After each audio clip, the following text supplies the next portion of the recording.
Goan fish curry. Goa এসেছি, Goan fish curry খাবো না, এটা হতে পারে? নমস্কার বন্ধুরা, আমি আজকের বানিয়ে নেব গোয়ান ফিশ কারি। তো আমি এখানে আধা কেজি কিংফিশ নিয়ে নিয়েছি, যেটা গোয়ার ফেমাস মাছ। তো ওটা আমি কিংফিশ ওটা নিয়ে নিয়েছি পিস করে।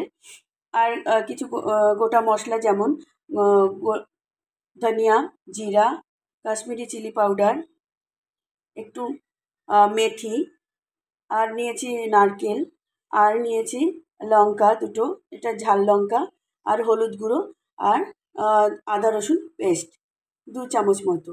আর আমি নিয়েছি তেঁতুল ভিজিয়ে অল্প। তো আমি এই সব পেস্ট করে নেব মিক্সিতে করে। এই সব মশলা আর তেঁতুল দিয়ে আমি একটা পেস্ট বানিয়ে নেব। ফিরে আসছি পেস্ট করে।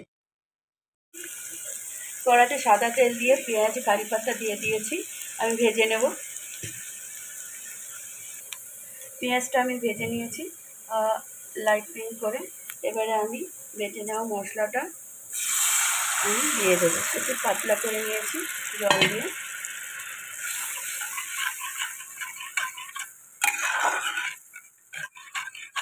খুব সুন্দর রং এসেছে আর স্মেলও খুব সুন্দর এসেছে।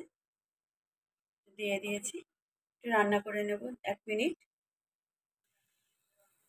দিয়ে দেবো স্বাদ অনুযায়ী নুন, মিশিয়ে নেব ভালো করে। মশলাটা খুব সুন্দর বয়েল হচ্ছে, দিয়ে দেবো স্বাদ অনুযায়ী চিনি।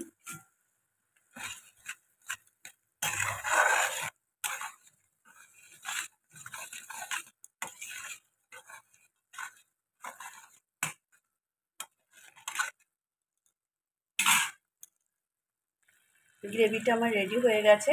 এবার আমি নুন হলুদ মেখে রাখা মাছটা আমি আস্তে আস্তে ছেড়ে দেব। এই গ্রেভিওয়ালা এটা হয়, গোয়ান কারিটা অ্যাকচুয়ালি গ্রেভি হয়। কেউ কেউ মিডিয়াম গ্রেভি রাখে, ज़्यादा তো বেশি গাঢ়ও নয়, বেশি পাতলাও নয়, এইভাবে।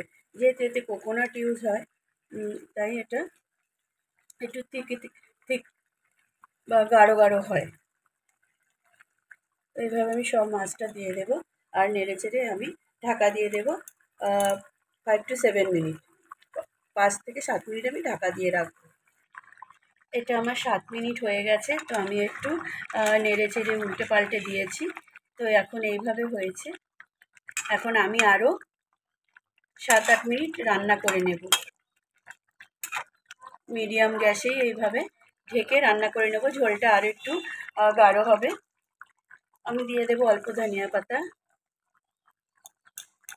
আবার ঢেকে দেব।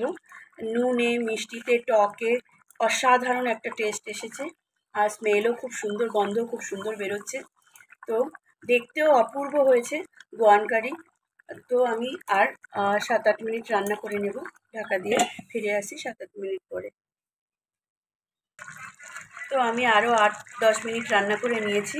তো এখন এইভাবে দেখতে হয়েছে আমার একদম রেডি হয়ে গেছে গোয়ান কারি, গোয়ান ফিশ কারি। তো এইভাবে হয়েছে, আমি উল্টে পাল্টে একদমই রান্না করে নিয়েছি, খুব সুন্দর হয়েছে। গ্রেভিও একদম ঠিক পরিমাণে আছে। আমি গ্যাস বন্ধ করে দেব, সার্ভ করে নেব। তো বন্ধুরা, যদি আমার এই রেসিপি ভালো লাগে, প্লিজ লাইক করবেন, শেয়ার করবেন, আমার সাথে থাকবেন, পাশে থাকবেন, আমার চ্যানেলকে আমাকে সাপোর্ট করবেন প্লিজ। ভালো থাকবেন, সুস্থ থাকবেন। তো আমি আবার অন্য কোনো রেসিপি নিয়ে আবার ফিরে আসবো। তো আমি এটা সার্ভ করে নিই।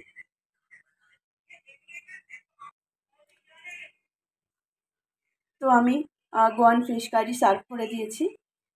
এটার লুক এরকমই দেখতে হয়, একদম যেমনই দেখছেন ঠিক তেমনই, অরিজিনালি ঠিক তেমনই হয়েছে। আর অসাধারণ গন্ধ, আর খেতেও অসাধারণ হয়। প্লিজ বানিয়ে একদিন খেয়ে দেখবেন, অবশ্যই ভালো লাগবে। ভালো থাকবেন, টাটা।